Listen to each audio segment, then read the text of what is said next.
Troubleshooting machinery problems is often complicated, time-consuming, and the problems can still elude the analyst. There are certain techniques that can be used to increase your successes in tracing problems to the root cause. These techniques are not in most textbooks, but are earned through years of experience in the field that give you the troubleshooting art. Art Crawford, that is. With more than 45 years of solving industry problems, Art Crawford offers his expertise to give insight into this art. Most of Art's students say they learn more from his stories than the technical information itself.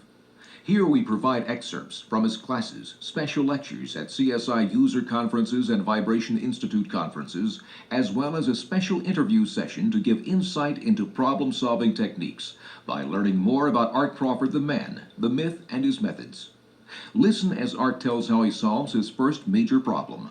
I was a youngster during the Great Depression, immediately after the First World War, and just preceding the Second World War.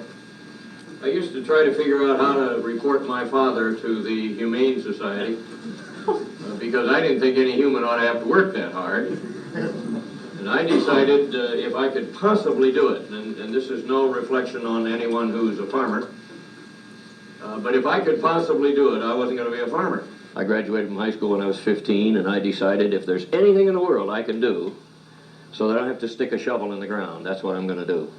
So I stuck my thumb in the air and I went down to Ohio State University. And I went to the registrar's office and said I wanted to register for the toughest course on the campus. And she said, well, you better talk to the Dean of Men. I don't want to talk to the Dean of Men. I want to register for the toughest course on the campus. But she wouldn't do it. So I talked to the Dean of Men. He said, what do you want to be? I said, no idea. Well, he said, you shouldn't go to college if you don't know what you want to be. I said, I have no idea what I want to be. I don't want to be a farmer. He said, why do you want the toughest course on the campus? I said, I don't know what I'm good at. I want to flunk down to my level. He talked to me for a while, and he finally gave in, and he said, all right, I think nuclear physics is the toughest course on the campus. I signed up for nuclear physics. I didn't know what it meant. I knew what a physics was because when I was constipated, my mother did that. But I didn't know what nuclear was, and I had no idea what physics meant. But I signed up 3 students, and there were 44,000 students at Ohio State University in 1939. The 3 of us in nuclear physics. As it turned out, Germany invaded Poland. And before I really knew what field I was in, I was working with a gentleman, Albert Einstein, on electromagnetic separation. My doctoral thesis was on mass spectroscopy, and we had a war. One definition of creativity is approaching a need, a task, a new idea from a different perspective. Art certainly used a different perspective in solving that problem, but others are bound to come up. In the course of my duties with the Manhattan Project, I was told by my superior to balance a rock crusher. Actually, we were using it to grind carbon. I'd never balanced anything in my life, and I didn't know why it shook so bad. It turned out that this machine was running close to resonance, and here's someone that doesn't really know anything about balance trying to balance it, and what do we say? I spun my wheels for a while. I balanced that rotor in about 6 months. I could do the same job today in an afternoon. I did find out, however, that I had dramatic phase shifts and I had to stiffen it some. And that's when I first realized that a system running close to its spring mass resonance was very, very difficult to balance. And resonance has been an interesting study of mine over the years. I've seen industry come to realize that resonance is a greater problem than they originally thought. From this experience, Art learned about phase and the phenomena of resonance, which he has since applied in troubleshooting machinery problems. In an interview, Art tells some of his methods for troubleshooting. I'll tell you that I ask a lot of questions. I'm reminded of Kettering when he worked on a diesel engine and somebody said he designed a diesel engine. He said he didn't design it. He just asked it questions. Do you like this lubricant? And the engine said no. Oh, I'm sorry, he said, and he changed the lubricant. Do you like these piston rings? No. I'm sorry, he said, and he changed the piston rings. Well, I heard that years and years ago. Now, that's a good idea. That's what I want to do. I want to ask this machine questions, but it's more than the machine. In general, I take static data and dynamic data. If the machine is running when I get on the spot, I'll take my dynamic data. If it's not running, I'll take the static data. But that static data includes looking at the maintenance records, talking to maintenance people, finding out what the last thing they did to the machine is, talking to the operator, see what his input is, talking to anybody involved with this machine. Why did they call me? Why do they think something's wrong with it? Is the product no good? Is the machine failing more often than it should? Is it affecting other aspects of the corporation? What is the complaint that you'd ask me to look at this machine? Also, the static data includes nameplate data. I want to know about this electric motor, what its insulation is, what its installation is, what its hold downs look like, what its grouting looks like, what the sole plate looks like. I want that same information on the bearing pedestals. I want to measure shaft diameters. I want to estimate rotor weights. I want to get bearings center to center. I want to look at the belt drive if there are belts, how many belts there are, what the center to center distance is, what the diameters of the sheaves are, what type of coupling may be in the system, how many vanes, blades, involutes, or whatever it is on the rotors. Any kind of static information I can get. Then I want to, since the machine is down and I'm taking static data, I'm probably going to impact bearing supports axially, horizontally, vertically. I'm going to impact the motor. I'm going to look at some impacts on the structure. And when I wind up with my static data, on the shaft, for example, if I can't impact the shaft, but I know its diameter, the distance between bearings, the estimated rotor weight, I'll make a calculation on what I think that shaft resonance is. I'll have all those numbers when I start. There's nothing more embarrassing than taking dynamic data and seeing something on the spectrum. Somebody says, "What's that?" and you say you don't know, and it turns out to be the operating frequency of the fan. So when I take the static data, I know what the speed of the motor is, what the belt frequencies are, what the belt resonances are, what the shafts are. If there are several shafts coupled together, I know what their various frequencies are. I know what the blade pass is. I know what the gear mesh frequency is. I've taken all that data statically. And don't forget, in addition to that, I've taken input from the operator, from maintenance personnel. And one of the things I do, I don't know how others feel about this, I make a desperate effort to find out what was the last thing they ever did to this machine. More times than I'd like to say, I found out the last thing they did to it is the reason it isn't running acceptably at the moment. So I usually try to find out what's the last thing they did. Art relates the importance of asking questions of the machine, such as vibration and impact data. Now I have dynamic information to take, so now I'm going to start asking this machine a lot of questions. Is the belt causing the problem? Are the shaft center lines lined up, or is it an alignment problem? Do I have a lot of harmonic activity so that it may be looseness or excessive clearance? Do I have electrical problems discharged through the bearings? What are my shaft voltages on the motor, for example? I may have leakage currents. So I'm going to ask it an awful lot of questions, a lot more than just vibration. I'm going to look at motor flux, motor current. I'm going to look at the temperatures of the bearings. If, on the other hand, somebody has told me, well, the problem with this thing is it shakes too much at fan frequency, now I can sort of forget the motor. They're not complaining about the motor. I can probably forget the belts, although, as I've pointed out, sometimes the second or third harmonic of the belt may be very, very close to the operating frequency of the fan, so I can't ignore it completely. But I might jump to the conclusion that maybe I either have a resonance problem at fan frequency or I have an imbalance problem, and I would more concentrate in that area. But any number of times by doing that, what I call jumping in a sucker hole, you can miss facts that the hold downs aren't tight, the grouting is shot, the sole plate isn't level anymore, something else has happened to the machine. Art emphasizes the importance of asking questions of personnel. I was on a job, this one happened to be in Canada not too long ago, when I had a very high vibration, which I said was at bearing frequency. The maintenance supervisor said, now I know it's not that bearing. You can name anything else you want, but it's not that bearing. When he walked away, the operator told me, he said, "You should have been here Saturday when they replaced that bearing. It took 3 guys with sledgehammers to drive it on the shaft." Well, I knew immediately they had ruined the bearing just by installing it. But the maintenance supervisor said he knew it was good because it was brand new.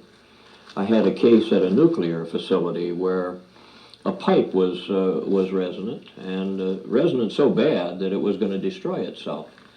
And we checked for the forcing function. The forcing function turned out to be at 4 times the frequency of the pump.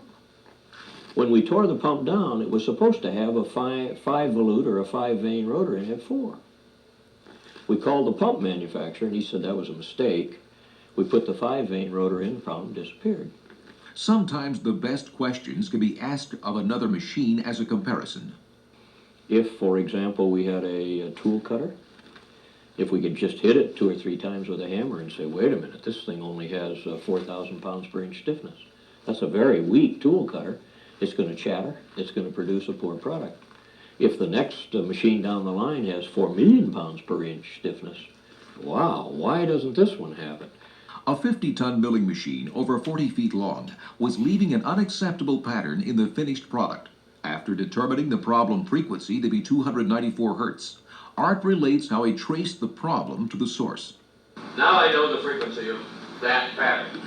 And I'm going to, obviously, I think this is obvious to everyone, I'm going to look for around 294 hertz someplace in this machine.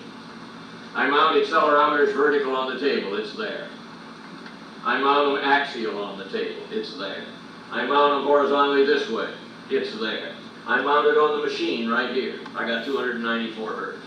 I measured here, I got 294 hertz. 294 hertz everywhere. Well, it sure got 294 hertz in. It's got to be in this machine someplace. This runs 1200 RPM and it's directly on a motor. And this is sliding back and forth hydraulically. Must be coming from the plant. So what I'll do is mount a transducer right there. Well, we might check that frequency. That looks very suspicious. I got 288 to 296 hertz, and I have a respectable spike. Please bear in mind, I'm on that solid piece of concrete. That's just inconsistent. What we must have is LeBlanc lathe. The whole plant's going up and down at 294 hertz. We'll move the transducer over here. This is the floor of the plant. I'm only going to move 2 inches. I'll just move over here 2 inches and let's see what it does. Looks like that. Well, you say it's 294 in there. Well, it's down in there someplace. Let's look. Let's use the same scales. Now here's the concrete base, right there. And there's the floor 2 inches away. By golly, somehow I have to find 294 hertz in that machine. There isn't any. Oh, there's lots of it there, but I can't find any forcing function for it. I walked around the back of the machine, and there's one of these hydraulic service units, the big sump, the hydraulic sump, and then all these motors and pumps mounted on it that service this surface grinder. They provide lubrication and coolant and all that kind of stuff. And there's a little tiny 3rd horsepower motor, and I'm probing around there with an accelerometer, sort of trying to find 294 hertz. And there's this little 3rd horsepower motor driving what looked like a little pump. And I put the transducer on there, and I got 294 hertz, about 35 Gs. And I said, what's that? Oh, he said, that's just a little lube pump. He said it couldn't be that. You know, it could be. It's sure the right frequency. Boy, that sounds just like what I'm looking for. I said, that's got to be it. He said, there is no way in heaven that little pump could shave 50 tons of machinery. And I said, I couldn't agree with you more. Absolutely agree with you. That box doesn't. And I've learned over the years sort of trust the box. This is the first one you saw. This is on the floor beside that. This is with the pump off. This is with the... Now, it took a month. Now, you know what the customer said? That's what he always says. Wow, that's super. Can't you get rid of that? I'm just real excited that I went from here to there. I just sort of puff up and feel, boy, there's an OSU graduate really came through. And the first thing he says is, can't you get rid of that? Does the analyzer lie? The vibration analyzer doesn't make up signals. Time and time again, my customers have said there's something wrong with your analyzer. And my comment has always been, I'm sort of like the old Scotch lady, that in the long run I found out God is usually right. And I found out usually that analyzer's correct. And if it tells me you have 5 veins, you have 5, you don't have 4. Another incident indicates the importance of venturing out of the normal boundaries with questions. What I have is a tank car.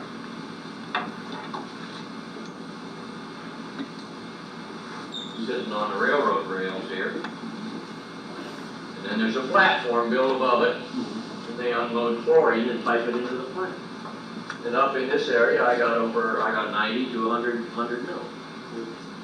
I moved the transducer down here on the rail behind this tank car and measured 31 mil.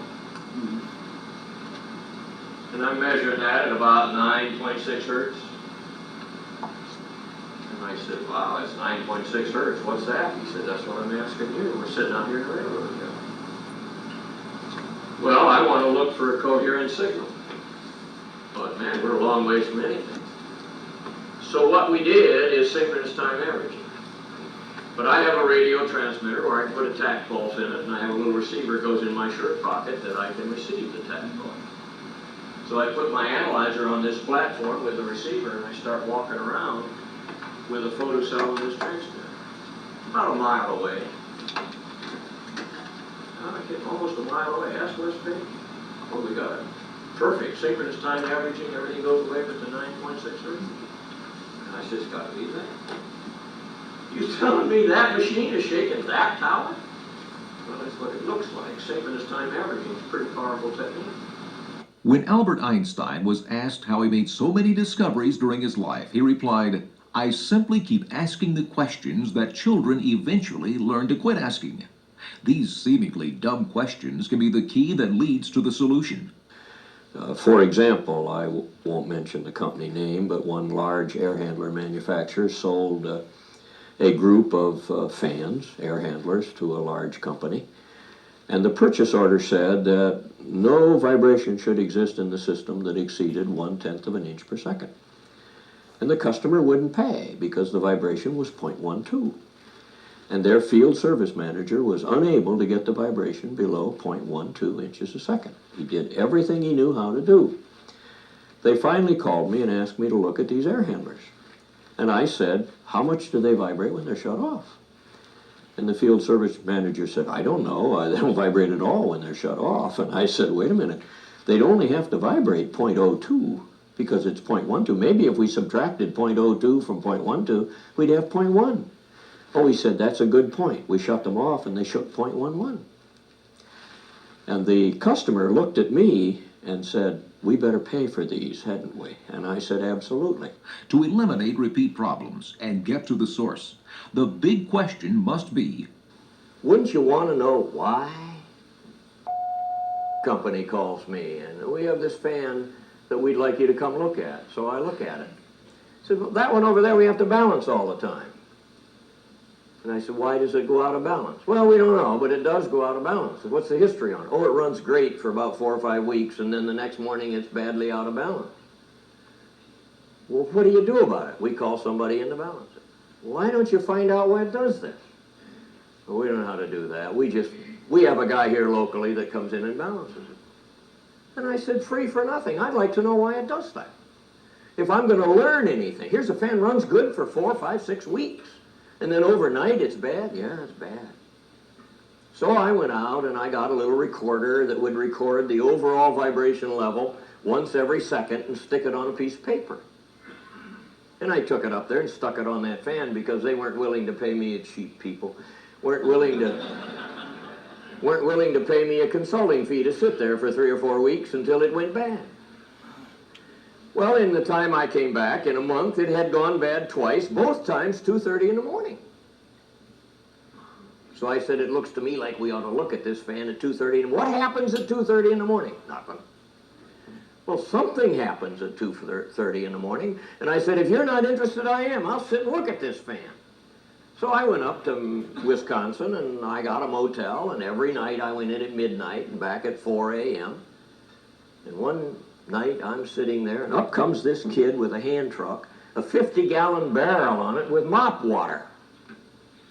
And he pries up this thing on the floor and dumps this barrel full of cold mop water in this inlet to the fan. Fan's running 648 degrees.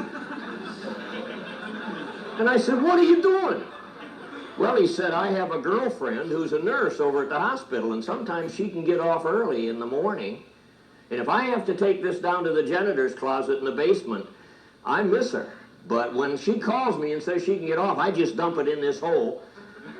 And then I can get over to the hospital and meet my girlfriend, and I get back here to check out, and nobody knows it." I got cold water quenching a fan running at 650 degrees. I'm at a customer's plant just a year ago. And he says, "Would you look at this fan? Do you think the vibration's bad?" And I look at it, not too bad. "Well," he said, "we worry about it a little bit. It blew up." I said, "What do you do when it blew up?" "Oh, we bought another wheel and put it in." "Was the wheel different?" No, it's an exact replacement of the one that blew up." Now, there is a law, it's called the Crawfordian law, that says if one of them blew up, two of them will too. You didn't change anything? You didn't run an FEA or a modal analysis? You don't know what the blade... No, we just... If it blows up, we put a new wheel in. Wouldn't you want to know why it blew up? Why would you just put shafts or wheels in the same machine that is constantly failing? Being placed in the role of an expert, Art is often asked to do what others cannot. And they said, "We can't balance this eddy current generator. We'd like you to come up and look at it." I said, "Do you have anybody there that knows anything about balance?" "Oh, yes, we have a man that's pretty good." I said, "If he can't balance it, I can't." "Well, you're supposed to be an expert. We'd like you to look at it." So I go up there, and it's sitting there. He says, "You want us to turn it on?" I said, "No, I don't want you to turn it on. I want to hit it. If your guy can't balance it, I can't balance it. I want to hit it to see what the resonance is." So I got out my instrumented hammer, and I set up my wave pack, and I wham. But anyway, I hit it, and I only hit it once, and bang, up came 30 hertz. And I said, "What does this run at?" And he said, 1,800 RPM. And there's a kid standing there, hair's down below his shoulders. And he said, "That's interesting. I ran an FEA on the drawings before we built it, and I had a mode at 29.8 hertz. And I turned around and I said, "What'd you say?" "Well," he said, they submitted the drawings here, and I just thought I'd run an FEA on it, and I had a mode at 29.8 hertz. I said, "Why did you let them build it?" "Oh, they don't listen to me." When should you hire a consultant? Always hire me. I'll give you my card. I think you should hire a consultant when you're convinced that the expertise in your company is not sufficient to solve the problem. In a career involving problems, the unusual is inevitable. Art relates one unusual case. I went up to look at this car, and they showed me this file. It's about that thick. An attorney had purchased this car. And he wrote a letter, "Dear Ford Motor Company, my wife and I really love the Lincolns. We've had about 10 of them. We have a tiny problem with this one. Your dealer hasn't been able to help us out. Would you help us out? My wife gets so sick at a stoplight that several times she's even vomited." Then I look at the maintenance record. First thing he did is change the drive shaft. Now there's a good one for fun. What they must do is wind up a big spring when they're driving. Well, anyway, I didn't know the drive shaft went around. I said, "Why'd you do that?" He said, "We got to do something to make the customer happy." I said, "Oh, you don't think there's anything wrong with this car. That's why I'm here. You want an unprejudiced, intelligent decision by an expert that there's nothing wrong with the car." He said, "Absolutely right. We think it's going to court." Well, I said, if I'm going to do that, I got to measure vibration on it. And I put vibration transducers on this engine. And if the guy's wife gets sick at a stoplight, I assume it's running at curve idle. He said, "Oh, that's it.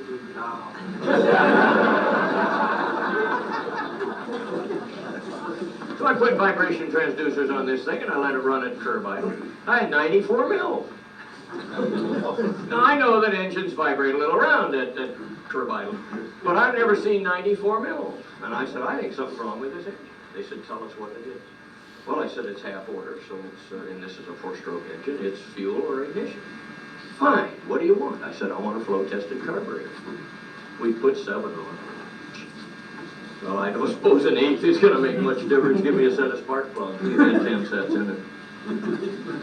Well, I'd like some silicon rubber spark plug wires.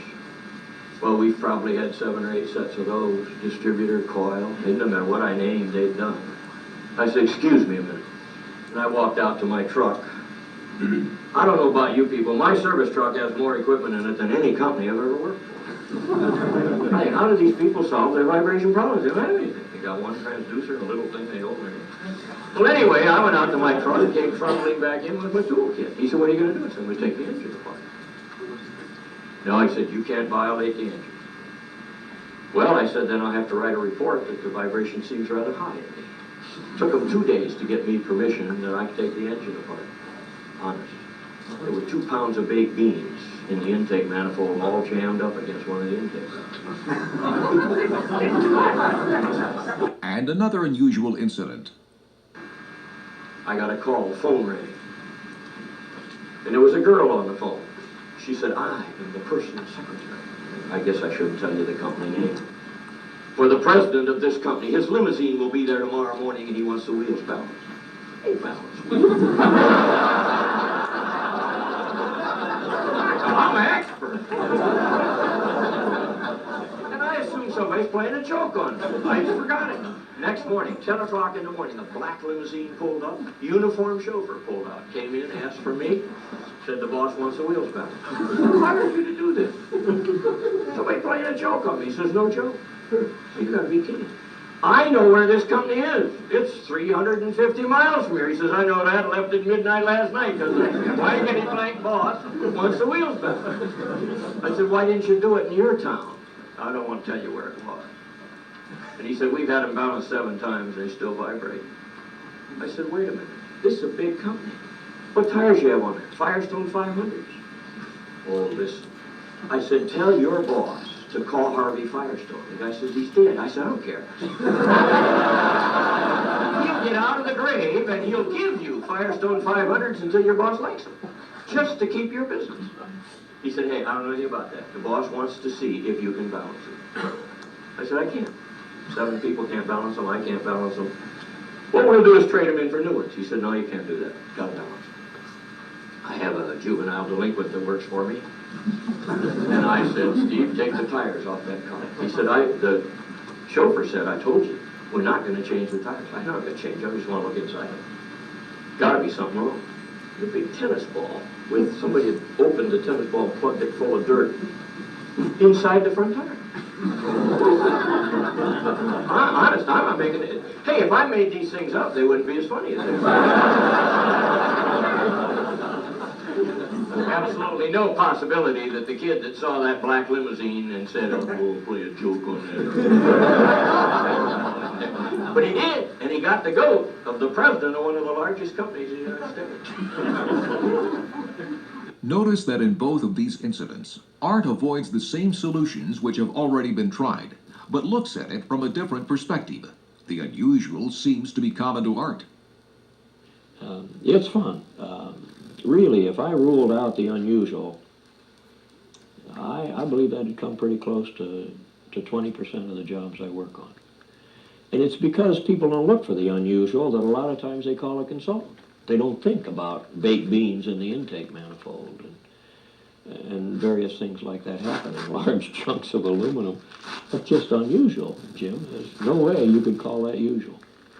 Does Art truly realize the cost and value of his experiences?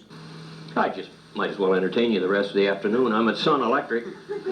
You know, you can't go to many schools and get all these stories. Over 40 years, it's going to take me 20 years to tell them to you. Art Crawford has illustrated several techniques that will enhance your troubleshooting skills. The first is, be creative. Look at the problem from new perspectives. Don't build a box around the problem and assume the solution must be in the box. Expand your thinking. Know the machine. Ask questions, static questions, personnel questions, and make a desperate effort to find out what was last done to the machine. Ask dynamic questions and realize the dumb question might be the one to provide the solution. If someone else can't fix it, balance it, align it, then use that as a flag to look at the situation from a different perspective. Wouldn't you want to know why?